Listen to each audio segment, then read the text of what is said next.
Ce sont les derniers instants dans l'espace pour Curiosity et des longues heures de stress pour la NASA. Touchdown confirmed. We're safe on Mars. We are safe on Mars. Nous sommes bien arrivés sur Mars. Curiosity rover lands on Mars.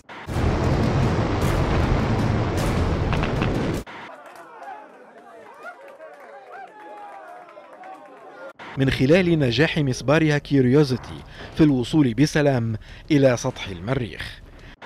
Le robot géant s'est posé après 7 minutes d'un suspense terrible. La capsule devait dans ce délai passer de 22 000 km/h à 2 km/h. That is it. Curiosity is on the surface of Mars. Et lorsque le robot envoie sa première image, les ingénieurs de la NASA peuvent enfin dire « mission accomplie ». Bon, t'as vu ça, Jamie? Ils ont réussi à envoyer un autre robot sur Mars, et cette fois il est encore plus gros. C'est normal, l'homme continue à étendre son champ d'action en envoyant des fusées et des satellites sur Mars, bientôt sur Jupiter, donc qui dit sur Saturne, et voire même dans d'autres galaxies, on ne sait jamais, car le mystère de l'univers continue à étendre. Pourquoi pas, les garçons? Et si on essayait de savoir simplement comment on a envoyé le robot Curiosity sur Mars? Bonne idée, allons-y. Allons-y.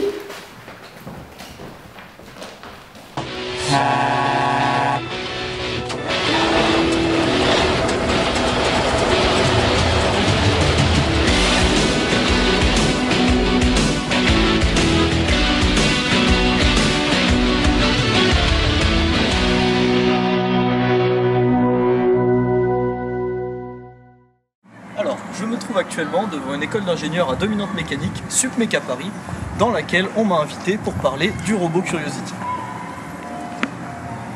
Je parie qu'il s'y trame pas mal de choses ici.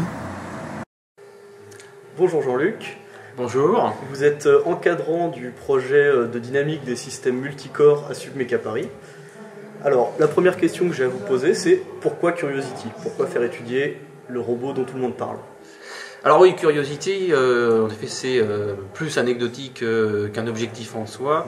Tout simplement parce que cette année, donc au mois d'août, Curiosity est arrivé sur Mars et que c'était, à mon avis, un moyen de se reconnecter avec l'actualité et sur un objet technologique qui est particulièrement intéressant et qui représente un certain nombre de défis mécaniques et cinématiques.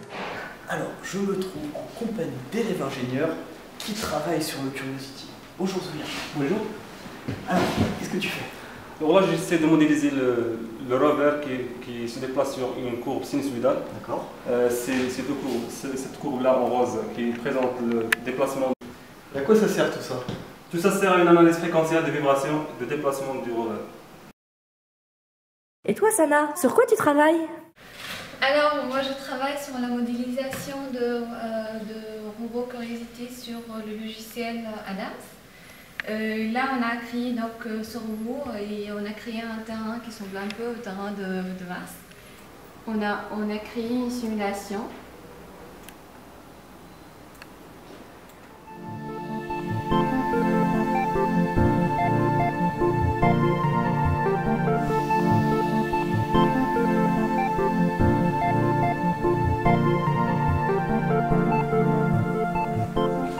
Et au fait, on a besoin de quoi pour la maquette du Curiosity? Oh oui, c'est vrai, allons-y, c'est parti.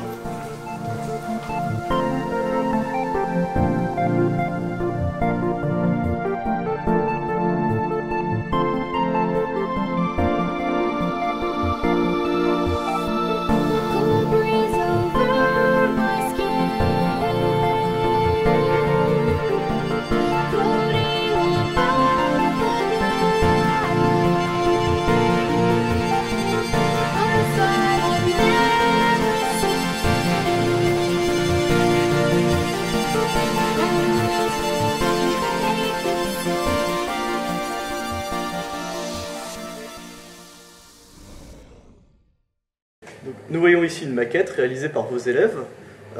Quel est l'intérêt de leur faire une maquette? En quoi est-ce un exercice que vous donnez à un ingénieur? Quel est l'intérêt pour un élève ingénieur?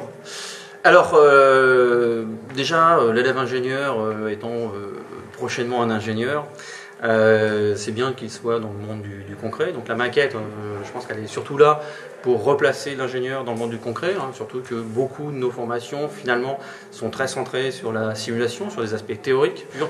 Les maquettes qui sont réalisées sont somme toute assez modestes parce que le temps imparti est très limité. Hein. Globalement, on est sur des temps de réalisation inférieurs à la semaine pour le projet global, hein, alors que la maquette n'est qu'un des objectifs du projet. J'aurais bien aimé qu'on puisse motoriser les liaisons, qu'on soit assez proche en fait de la techno initiale du projet Curiosity. Mais bon, ceci dit, déjà arriver à une maquette cinématiquement fonctionnelle qui a une vocation purement pédagogique, hein, mais qui permet de bien expliquer hein, comment ça bouge, les liaisons, les pivots, etc. La notion de filtrage cinématique hein, qui est relativement bien explicite en tout cas sur ce prototype.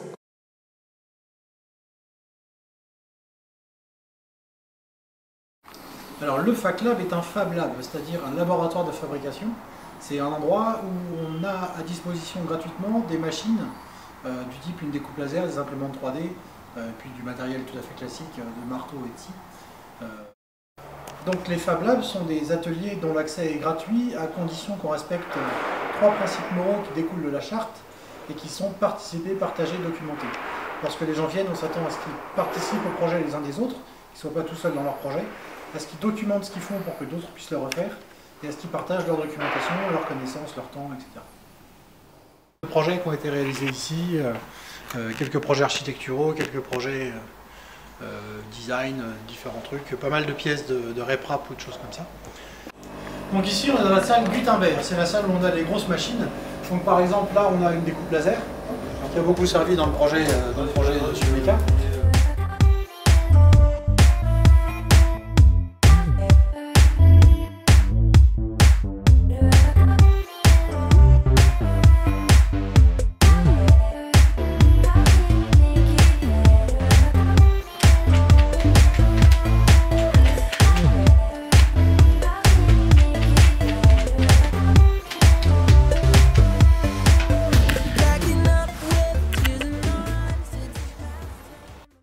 Pensez-vous continuer à faire étudier des robots d'exploration aux futures générations d'ingénieurs?